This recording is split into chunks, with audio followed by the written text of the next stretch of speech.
I lived with my wife for 40 years. We got married when I was 20 and she was 19. During this time, like everyone else, there were quarrels and reconciliations, but I was sure that we didn't betray each other, and no matter what happened, she was there for me. We had 2 beautiful children, a son and a daughter. Now they are adults. Both have their own families. I'm a doctor and already retired, but this is a big word. I work part-time in a private clinic. I no longer do complex operations.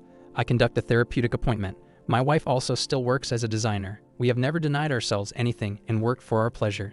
Despite the fact that my wife is no longer young, she managed to preserve her natural beauty. She always took care of herself. She did sports and ate right. When we walked side by side, everyone thought that this was my young mistress and complimented my wife. I liked it, but as it turned out, I was happy about it in vain. It all happened one rainy evening. I was sitting at the table and sorting out documents.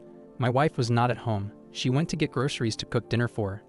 And then, digging through the documents, I came across my wife's medical certificate, which spoke about pregnancy and premature birth. Looking at the date, I saw that it was a long time ago. At that time, I was on a business trip.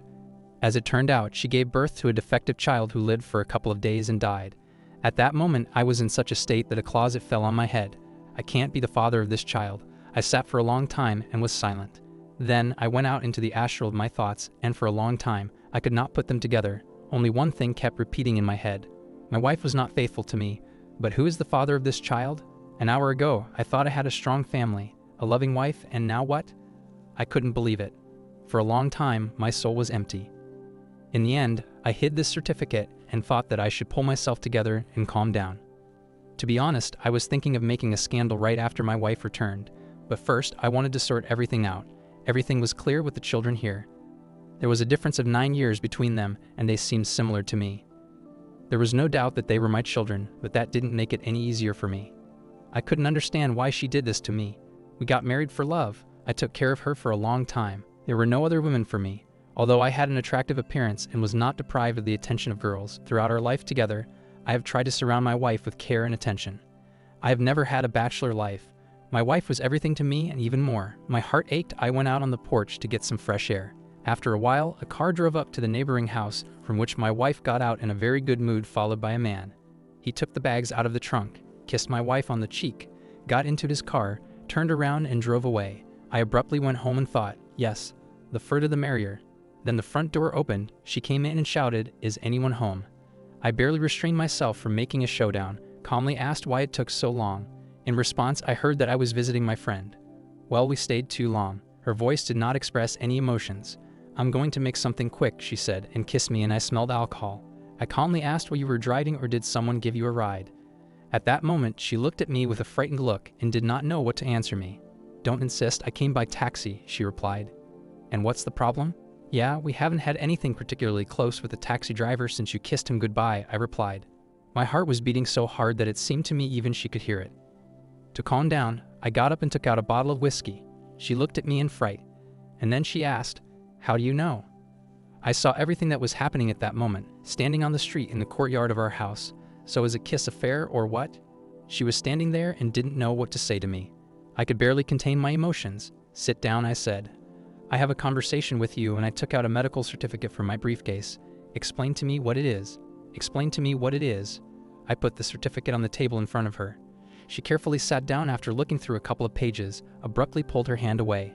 Her eyes suddenly filled with tears. "What did you read?" she asked. I angrily asked the question, "Who were you pregnant with? Who is he?" She was silent for a while. I tried my best to drink, but I couldn't get rid of the lump in my throat. And then she replied that sooner or later you had to find out. It's even good that it happened now.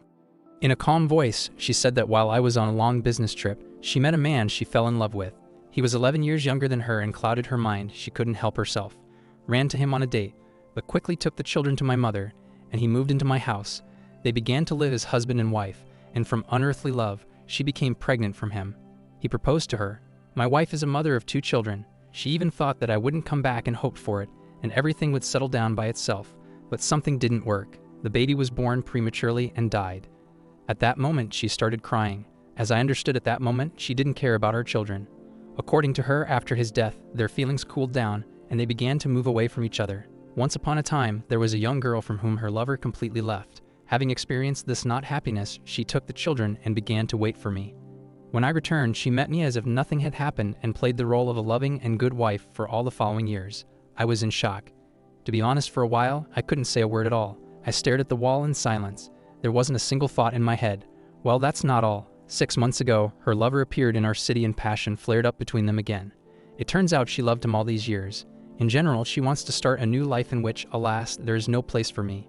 She lived with me for 40 years, gave her best years, the children grew up, and now she wants to live with a loved one. Saying all this, she knew perfectly well that with every word, she was just killing me. Nothing personal. It's love. It's everything. You can exhale and drink, she said. I silently poured a glass of whiskey and drank it in one gulp, but it didn't even affect me. I decided to drink more and started drinking directly from the bottle. She sat, looked at me, and was silent. At that moment, I thought that I had been deceived for so many years. If I had not found the certificate, I would have continued to sit like a horned deer.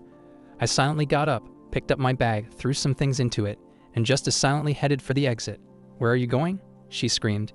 You don't have to leave at night. I turned around and saw that she was standing with tears in her eyes. The poor girl got nervous. I silently shrugged my shoulders, opened the door, and went out, trying not to touch the door jamb with my hands. It was cool outside. I slung my bag over my shoulder and walked down the street. I wanted to smoke, although I quit smoking 20 years ago at the request of my wife. It was already too late. The windows of the houses were not lit, only the lanterns illuminated my path. Then the phone rang, I looked at it, turned off the phone, and put it in my pocket. I was overcome with such longing that I bit my lip with my teeth so as not to howl in despair. Only now I realized what had happened at all. What should I do? Where should I go? The easiest way is to slam the door with your head held high and leave. But where? To the children? They have enough problems. As it is, I've never had a mistress. Probably in vain. It remains only to go to work, spend the night there, and make a decision in the morning. I was walking slowly among the black houses and suddenly I heard someone shouting to me. Man, do you have a cigarette? Turning around, I saw my boss standing in a bright white light who was certainly glad to see me. Welcome back, he said. Where am I? Words came to me with difficulty. Yes, he replied. Yesterday you were taken to our clinic with a traumatic brain injury. All the documents were with you. The operation was successful and you are with us again. We have informed your children and your wife, and your son will be here soon. Then the door opens and my son enters the ward. Hi, how are you? He kissed me on the cheek, carefully put the bag of groceries on the bedside table. And again, he said that you make us nervous. Mom has not been able to come yet because of urgent matters. I said she shouldn't have come. Okay, just don't worry, he replied. It seems that my son was already aware of all the events. It is interesting that my wife told him that he did not love me. She lacked affection. As usual, what else can ex-wife say? Okay, enough snout. As one good person said, the past doesn't count. I was discharged after 2 weeks. She came to visit me twice, but I refused to see her. For the first time, I rented an apartment next to the hospital and quietly got used to the bachelor life. The breakup had a twofold effect on me. On the one hand, of course, the pain of betrayal, and on the other, some prospects are still unclear. The only thing I knew for sure was that I would no longer have relationships with women. Inoculation from new relationships was difficult. Then there was a divorce, and I was left not only without my wife, but also without my corner. The children took a neutral position, although it was clear that they were more on the mother's side. I started operating again, drowned out my mental pain and work, and I succeeded. About 3 months later, a friend called me and offered to meet. Remember, you lent me a large sum of money, he asked, and of course I remembered that he had big problems with business, and I couldn't just not help a friend. He settled his affairs, but was in no hurry to repay the debt. I didn't want to remind him because I knew that I would lose a friend. I had a rule: when you lend money to a friend, imagine that you give him this money as a gift, and if you appreciate this person, do not remind him. The time will come. He will give it himself if he can. I invested your money in the business, he continued, and my business went up the hill. Here's a bank card, this is my debt. Here's 5 times more than you lent me. Thank you. It was very convenient. I bought myself a cottage outside the city in a car. I didn't have time to do housework, and I hired an assistant. She was 15 years younger than me, a very young woman, but she had already managed to follow her husband. She lived with her ex-husband for almost 20 years. She had no children because of infertility, so her husband left her. I didn't have any plans for her. It's been almost 6 months. One day I was chopping wood, and I felt sick. I lost consciousness. Woke up in the hospital. Isabella was sitting next to me. She called an ambulance. When the doctors arrived, she was sitting with my head on her lap. After this incident, I began to look at her with different eyes and realized what a beautiful woman she was. Somehow, our relationship developed into intimacy, and I asked her to marry me. After a short time, we signed. I knew that we could not have children in our intimate life, and I behaved uninhibitedly. One day she got sick, started vomiting, nausea. I got scared and took her to the clinic. What was my surprise when it turned out that she was pregnant? I only remember that she told me that I would keep the baby no matter what you told me. I hugged her tightly, kissed her, and realized one truth. If fate closes one door in front of my eyes, it immediately opens a new one. Life was getting better, and one day before the new year, my ex-wife called me. "We need to meet," she said in a plaintive voice. We met at a restaurant. She booked a table there. I was sitting across from her with all my appearance. She was full of remorse, and then I heard, "Forgive me." There wasn't a day that I didn't think about you, and her eyes began to fill with tears. "I made a terrible mistake. I betrayed all your children," she continued to say, and I sat in silence and looked at the woman I loved madly. A woman I would give my life for, a woman who didn't hesitate to betray me twice, the one who cut me out of her life and went to another man. And now she has come to her senses and is trying to come back to me. She kept telling me that the time spent without me gave her the realization of how much she loves me and that I was the only real man in her life. I'm sorry, she repeated like a spell, and I looked at her brightly painted mouth, which delighted my ears with such sweet words, and imagined her kissing her lover. Does she really think that I will believe her words? She found an excuse for her meanness and left me without hesitation. She fully managed to share the pleasure with her lover, having sex with him more than once. And now she's here to offer me what's left of her used by her lover. She realized that he needed her only for entertainment, as long as she had money. And she could not have a future with him now that there is no one to provide for her. Realizing all this, she crawled to me. God, do I really seem so stupid to her, and now I'm ready to believe this lie? I listened to her in silence. To be honest, I was not happy. I even felt humanly sorry for her. After all, we lived together for 40 years. It was time to end our meeting, and my phone rang. Isabella called me and asked where to pick me up. I gave the address and began to say goodbye. "Is this your woman?" she asked softly and looked at me with tears in her eyes. "Yes," I replied. "How long have you been together?"